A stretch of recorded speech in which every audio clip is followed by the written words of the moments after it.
বন্ধুরা, বালাসোরে যে ভয়াবহ ট্রেন দুর্ঘটনা হলো সেই সম্বন্ধে আমরা প্রত্যেকেই অবগত। ভারতে এই দুর্ঘটনা ঘটার পর থেকে গোটা দুনিয়া ভারতের পাশে দাঁড়ায়, শুধুমাত্র পাকিস্তানকে বাদ দিয়ে। কিন্তু পাকিস্তানের দমে আফগানিস্তানের ক্ষমতায় বসে থাকা তালেবানরা এই নিয়ে স্টেটমেন্ট জারি করে বিশ্বকে চমকে দিয়েছে। তালেবানের তরফ থেকে বয়ান সামনে আসে, তাতে বলা হয় এই দুর্ঘটনায় ক্ষতিগ্রস্ত মানুষদের প্রতি আমরা সমবেদনা জানাই।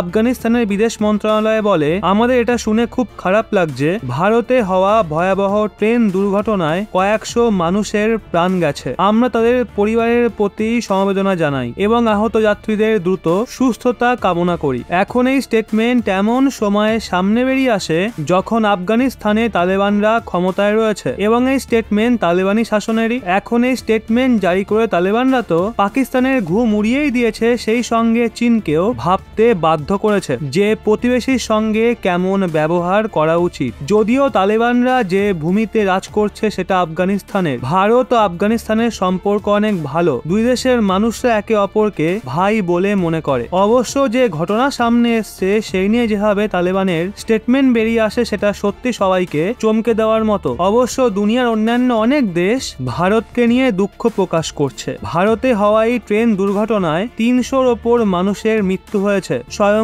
প্রধানমন্ত্রী নরেন্দ্র মোদী ঘটনাস্থলে গিয়ে সিচুয়েশন খতিয়ে দেখেন, আহতদের সঙ্গেও সাক্ষাৎ করেন। প্রধানমন্ত্রী তখন এটাও বলেন, যারা এই ঘটনায় দোষী সাব্যস্ত হবে তাদের কখনোই ক্ষমা করা হবে না, কঠিন থেকে কঠিনতর শাস্তি দেওয়া হবে। প্রধানমন্ত্রী ওই দৃশ্য দেখে অনেক দুঃখ পান। প্রধানমন্ত্রী ওই দৃশ্য দেখে ইমোশনাল হয়ে পড়েন। হাজারের মতো মানুষ আহত হয়েছে। প্রধানমন্ত্রী বলেন, ভীষণই দুঃখজনক এই ঘটনা। আমার কাছে এই কষ্ট প্রকাশ করার মতো শব্দ নেই। ভগবান সবাইকে শক্তি দিক যাতে সবাই এই ধাক্কা সামলে উঠতে পারে। উড়িষ্যার বালাসোরে হওয়া ট্রেন দুর্ঘটনার পর গোটা দেশ দুঃখে ডুবে আছে।